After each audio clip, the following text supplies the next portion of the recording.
তালেবান আফগানিস্তানে ক্ষমতায় আসে ২০২১ সালে। এ ঘটনাটি পাকিস্তানের জন্য ছিল অনেকটা বিজয়ের মতো। তখন ইসলামাবাদ ধারণা করেছিল তালেবান ক্ষমতায় এলে দুই দেশের মধ্যে একটি শক্তিশালী সম্পর্ক গড়ে উঠবে। তবে এত মধুর সম্পর্কের পরও পাকিস্তান ও তালেবানের মধ্যে বর্তমান উত্তেজনা বেড়েই চলছে। সম্প্রতি আফগানিস্তানে বিমান হামলা চালিয়েছে পাকিস্তান। এর জবাবে পাকিস্তানের একাধিক স্থানে পাল্টা হামলাও চালিয়েছে আফগানিস্তান। তাহলে ইসলামাবাদ ও কাবুলের মধ্যে সংঘাত কি আরও তীব্র হচ্ছে? বিস্তারিত জানাচ্ছেন শেখ ফরিদ। পাকিস্তানের বেশ কয়েকটি এলাকা লক্ষ্য করে হামলা চালিয়েছে আফগানিস্তান।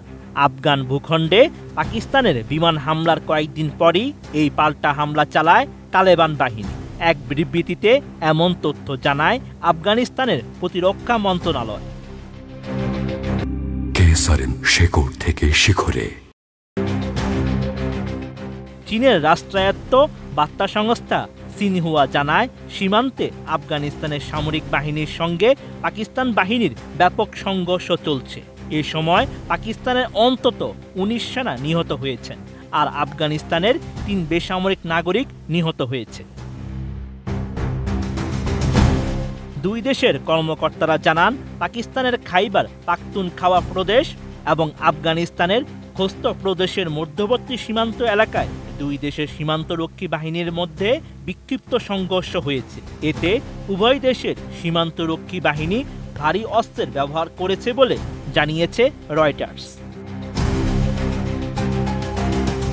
আফগান মন্ত্রণালয় বলছে, পাকিস্তানের ভেতর বেশ কয়েকটি পয়েন্টে হামলা হয়েছে। ২৫ ডিসেম্বর পাকিস্তানের বিমান হামলায় ৪৬ জনকে হত্যার প্রতিশোধ হিসেবে এই হামলা চালায় তালেবান বাহিনী।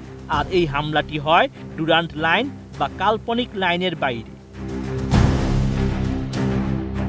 কাল্পনিক লাইন মূলত আফগানিস্তান এবং পাকিস্তানের মধ্যে অঞ্চল ও সম্প্রদায়গুলোকে বিভক্তকারী একটি উপনিবেশিক যুগের সীমানা।